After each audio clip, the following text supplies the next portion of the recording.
E eu tive também o privilégio de ter esse livro prefaciado pelo reverendo Hernandes Dias Lopes.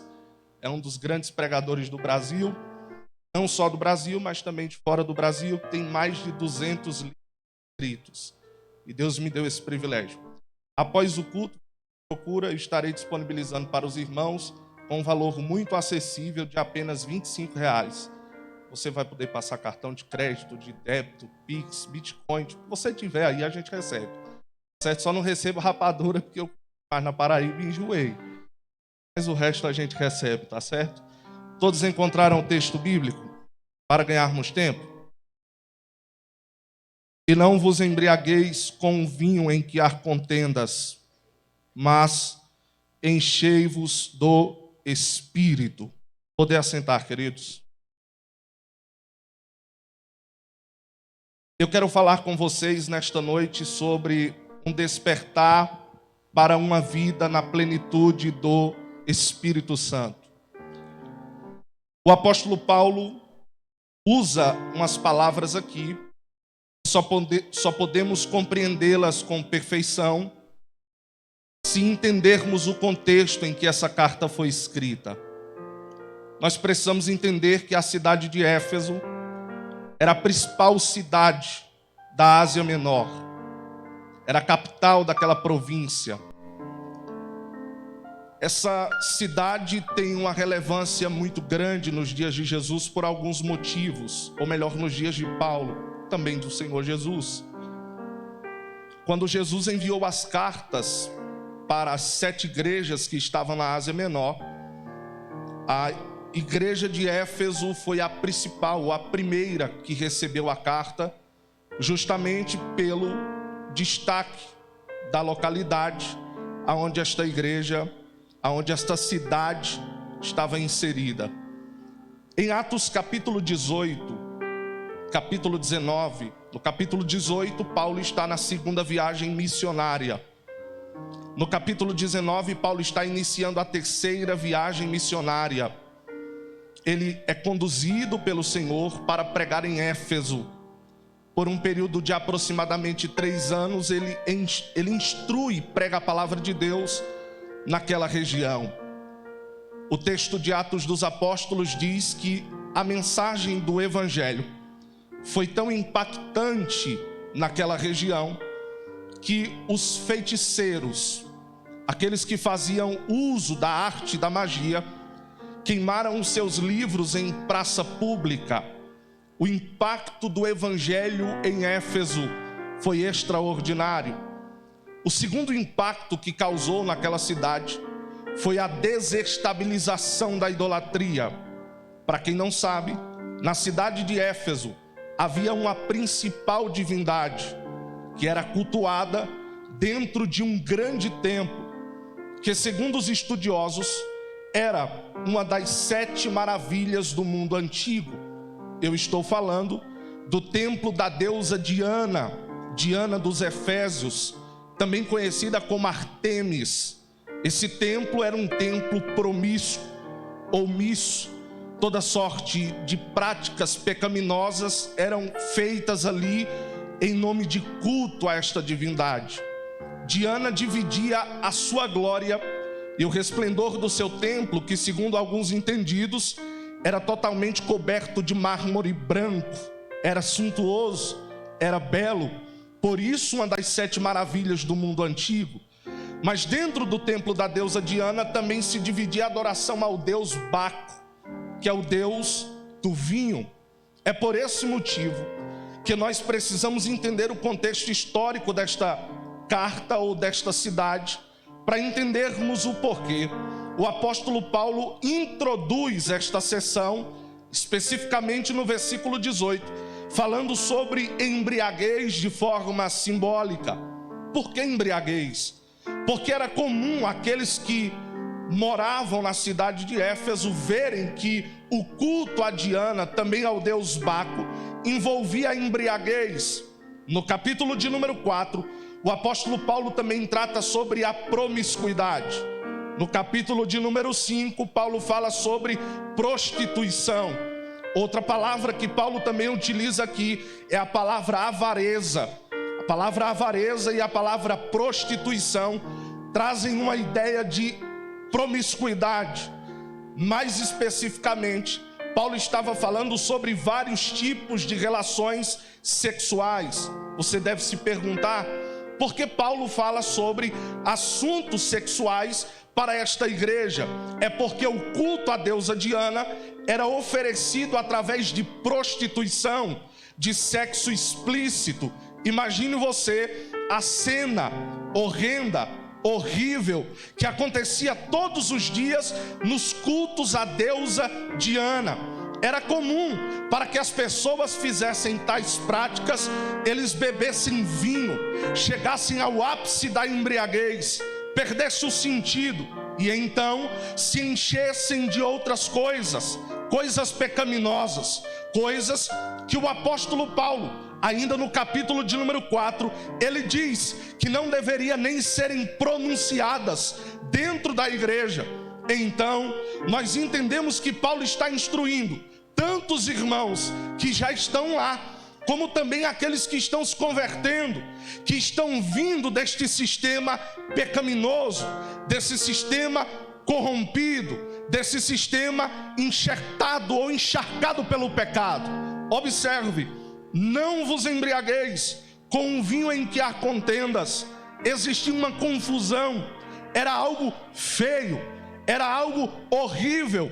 O que Paulo está dizendo é que estas mesmas práticas devem ser evitadas pela igreja. O que Paulo está ensinando aos irmãos é que esse tipo de coisa não deve estar presente no nosso meio. Por este motivo, ele fala estas palavras. Só que o versículo não termina aí. O apóstolo Paulo continua dizendo: mas... é uma conjunção adversativa. Vocês não podem se comportar assim, mas é uma conjunção adversativa. Enchei-vos do Espírito Santo. Eu acho isso aqui espetacular. Esse texto é conhecido por todos nós, mas vamos dar um pouco de ênfase a essa questão apresentada por Paulo aqui. Afinal de contas, o que é se encher do Espírito Santo? Afinal de contas, o que é ter uma vida na plenitude do Espírito Santo? O Senhor nos trouxe aqui nesta noite, me encarregou de comunicar a vocês esta mensagem no fim de 2022, para dizer que no ano que se segue, que no ano que está por vir, nós não precisamos de muita coisa, nós não precisamos nos preocupar com tantas coisas secundárias como nós nos preocupamos, mas devemos ter como principal ponto de nossa vida, como principal propósito de nossa vida, como principal objetivo de nossa vida, ter uma vida cheia do Espírito Santo, ter uma vida na plenitude do Espírito, provar daquilo que é eterno, provar daquilo que é transcendental, provar daquilo que o homem não consegue explicar, provar daquilo que advém do trono de Deus. Nós estamos esperando muita coisa daqui de baixo, mas para vivermos na plenitude do Espírito, nós devemos esperar aquilo que vem do alto. Algumas coisas eu queria destacar em poucos minutos. Em primeiro lugar, o que é ser cheio do Espírito Santo? Observe comigo. Paulo diz assim: não vos embriagueis com o vinho em que há contendas, mas enchei-vos do Espírito Santo. Nós temos aqui, em primeiro lugar, uma palavra que soa na boca do apóstolo Paulo como mandamento. O Espírito Santo inspirou o apóstolo para que ele falasse esta palavra exatamente como está escrita. Observe, por que mandamento, pregador?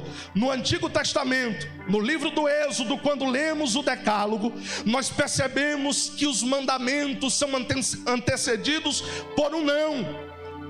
Há isso nas Escrituras, em outros textos bíblicos, porque nós pensamos que só existe o Decálogo, os 10 mandamentos, só que no Novo Testamento nós temos outros tantos mandamentos, lei de Deus.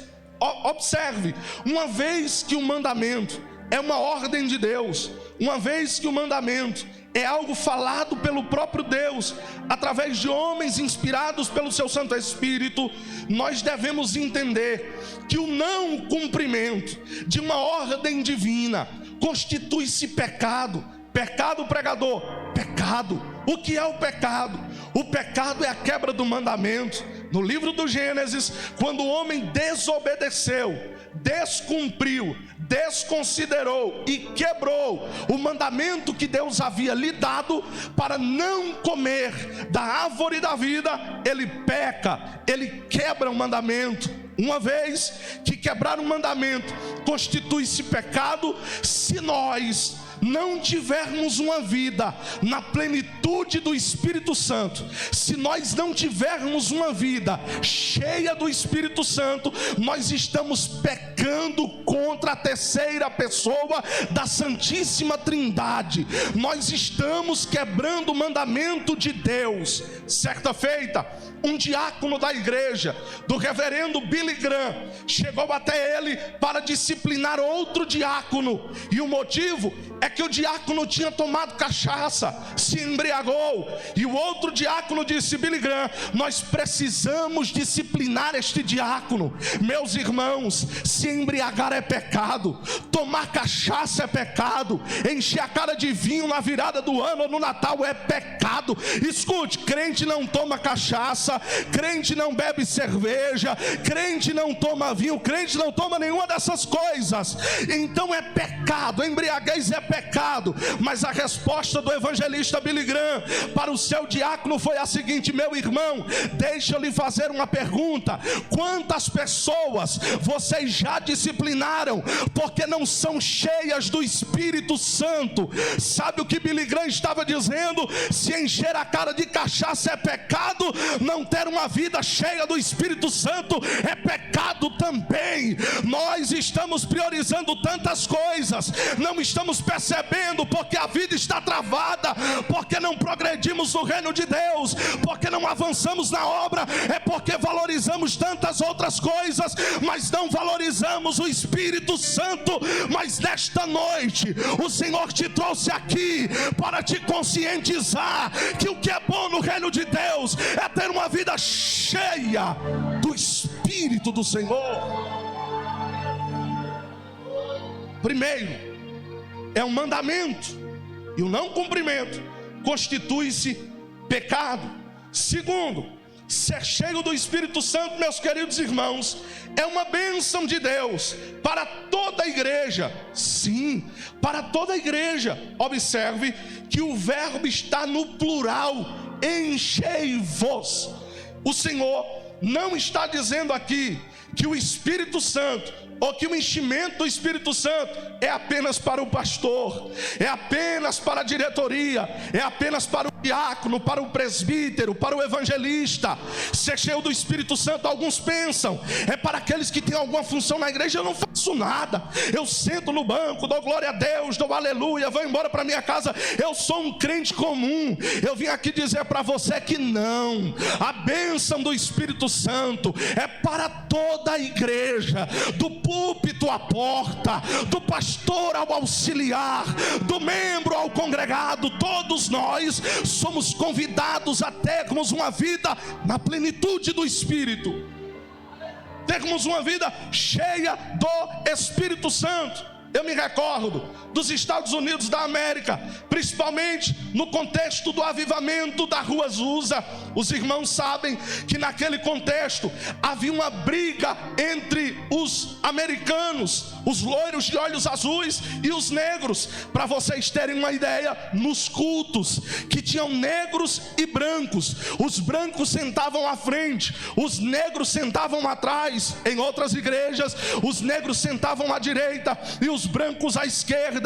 Havia uma divisão, mas de repente o Espírito Santo decidiu explodir um dos maiores avivamentos que a história do cristianismo já provou. E o Espírito Santo desce nos Estados Unidos da América começa a encher homens loiros dos olhos azuis, mas de repente o Espírito Santo começou a pegar alguns negros também. O Espírito Santo começou a encher alguns negros e gerou uma confusão porque não leram a Bíblia, porque quem lê a Bíblia sabe que a bênção do Espírito Santo é coletiva, a bênção do Espírito Santo é indistinta. O que eu quero dizer esta noite é que o Espírito que enche o rico é o mesmo Espírito que enche o pobre. O Espírito que enche o branco é o Espírito que enche o negro. O Espírito que enche o pastor é o Espírito que enche aquele que se converteu ontem, que está aqui hoje. Não é para o elitismo religioso,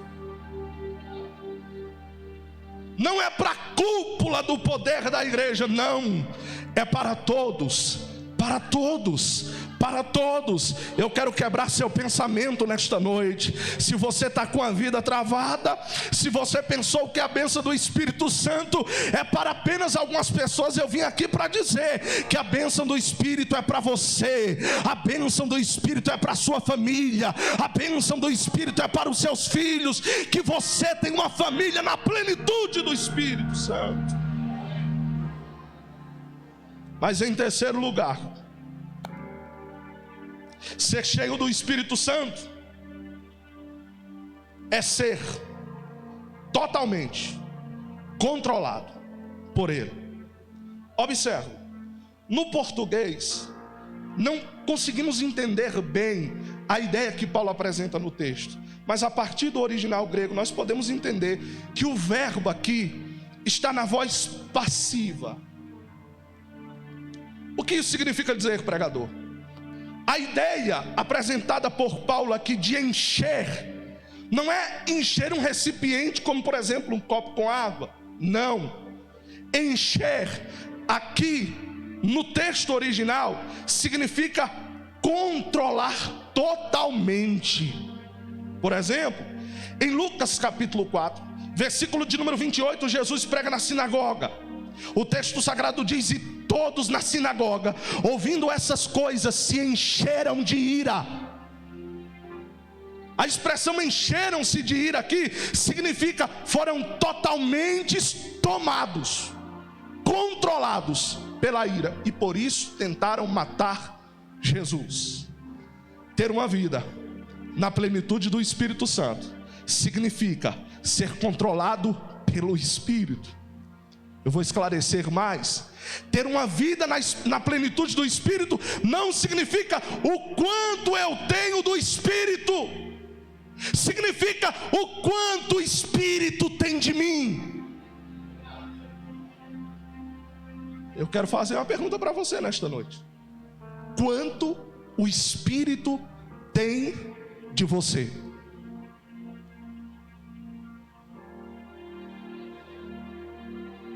Eu quero te perguntar o seguinte: até que ponto o Espírito Santo te controla? Ah, pregador, quando eu estou diante daquele pecado que eu tanto gosto, eu cedo. Quando eu estou diante das propostas que eu tanto espero, sem nem consultar o Senhor, eu aceito. Está errado. Por quê? Porque quem tem uma vida cheia do Espírito Santo não vai para onde quer, não faz o que quer. Quem tem uma vida na plenitude do Espírito não é dono de si. Sim, vamos entrar o ano de 2023 entendendo esta verdade: você não é dono de si. Prova isso, pastor? Provo. O texto bíblico diz que nós fomos comprados pelo um preço de sangue.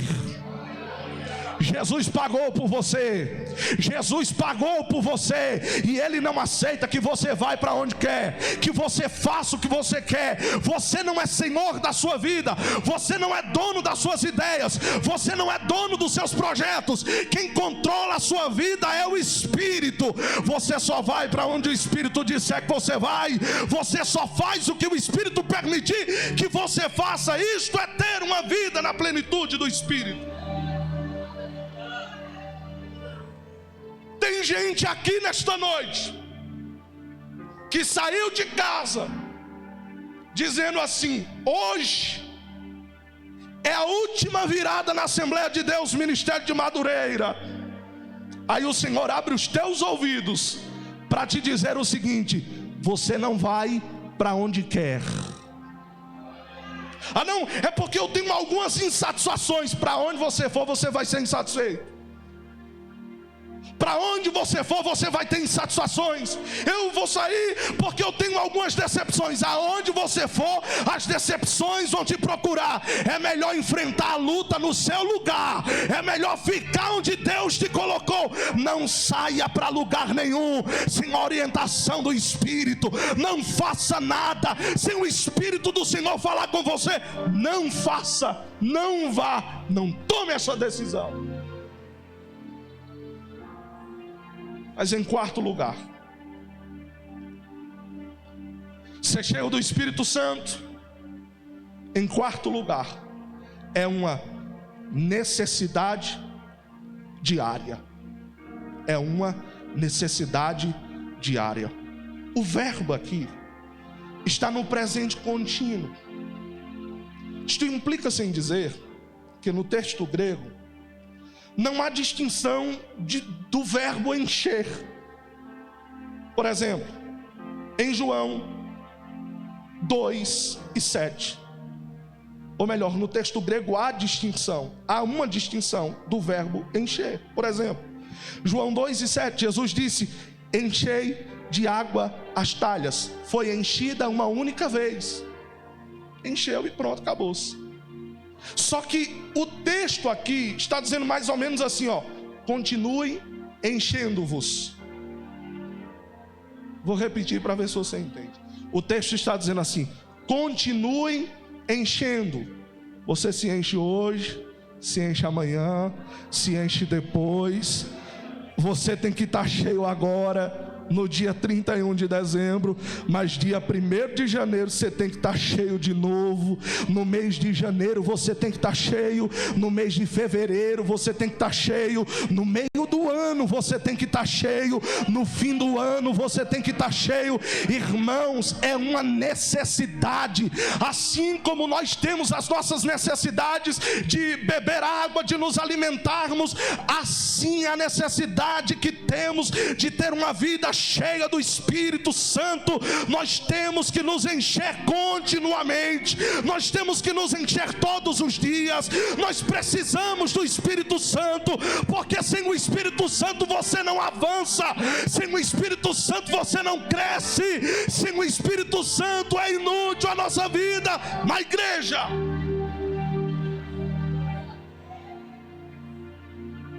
Quem não é cheio do Espírito Santo tem uma vida tão ruim quanto a vida do ímpio. Mas o crente que diz todos os dias: Senhor, enche-me do teu Espírito, enche-me do teu Espírito, enche-me do teu Espírito. Nós costumamos, muitos de nós não terminamos o ano nem sequer agradecendo. Nós já começamos o ano, nós já dobramos o joelho dizendo: Deus, agora 2023 o Senhor tem que fazer alguma coisa. Por exemplo, eu não enriquei em 2022, agora eu tenho que enricar Não, irmãos, peça o que você mais precisa: ser cheio do Espírito Santo. Aí deixa eu rasgar um pouquinho o verbo aqui, misericórdia. Mas no ano de 2022 os crentes se encheram de tanta coisa. Por exemplo, os crentes se encheram de ira, os crentes se encheram de política, os crentes se encheram encheram de ideias de direita, de esquerda, aí esqueceram que você não precisa, você tem que exercer sua cidadania com responsabilidade, respaldado nas escrituras, mas você não tem que estar cheio de político, você não tem que estar cheio de ira. Eu já vi em algumas igrejas, após o culto, irmãos brigando, irmãos desrespeitando irmãos. É uma coisa feia, é uma coisa horrível. Sabe o que é isso? É porque estamos cheios de coisas da terra, mas não estamos cheios daquilo que vem do céu. Que no ano de 2023 você tem uma vida cheia do Espírito, você tem uma vida na plenitude do Espírito, você seja controlado pelo Espírito. Por que, pregador? Porque eu vou encerrar agora. Porque quem tem uma vida cheia do Espírito Santo tem comunhão. No versículo 19 Paulo fala: fale entre vós salmos. Fale entre vós salmos. Sabe por quê? Porque só é possível cantarmos e adorarmos a Deus aqui se estivermos em comunhão.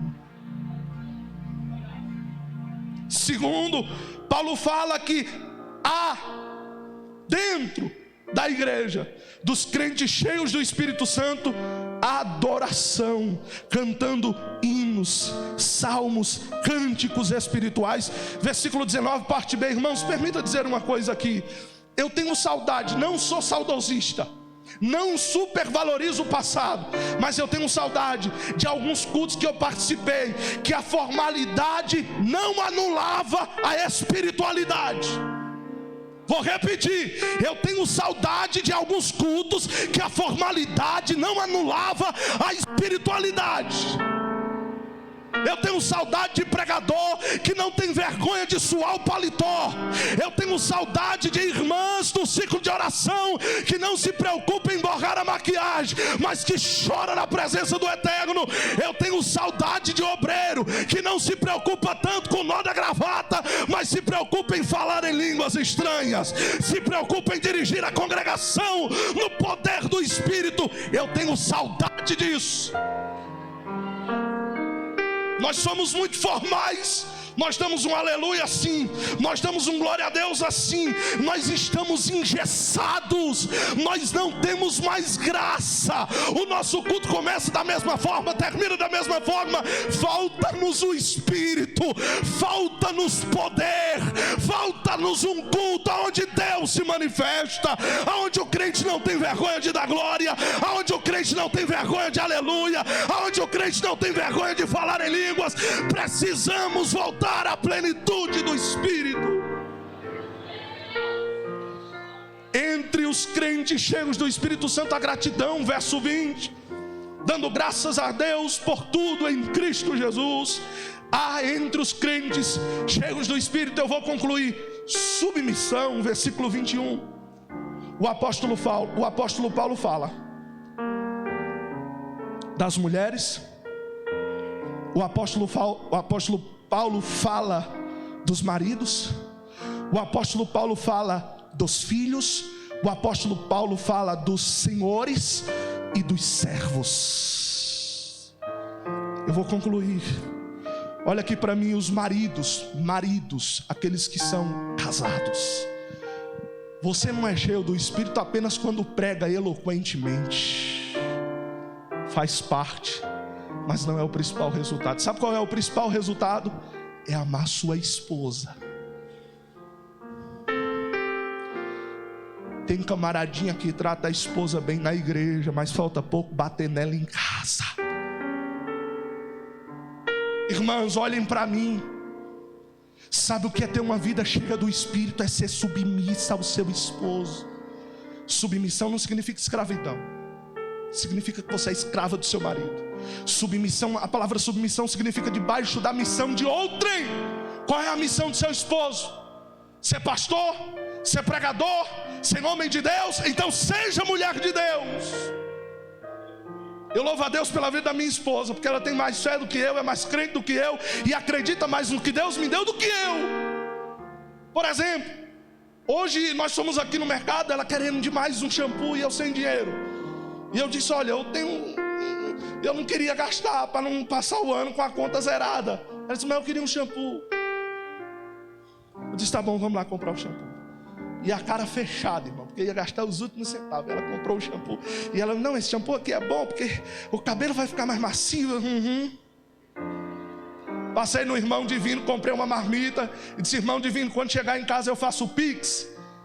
Aí ele disse, tá bom, se não fizer o Pix eu cobro depois do culto. Eu disse, meu Deus. E eu sem dinheiro, peguei a marmita, fui para casa. Quando eu entro na porta, a notificação no Pix. Uma irmã aqui da igreja, serva de Deus, abençoou minha esposa com uma oferta. Não, você não deu glória a Deus, porque não era você que tinha que pagar a marmita.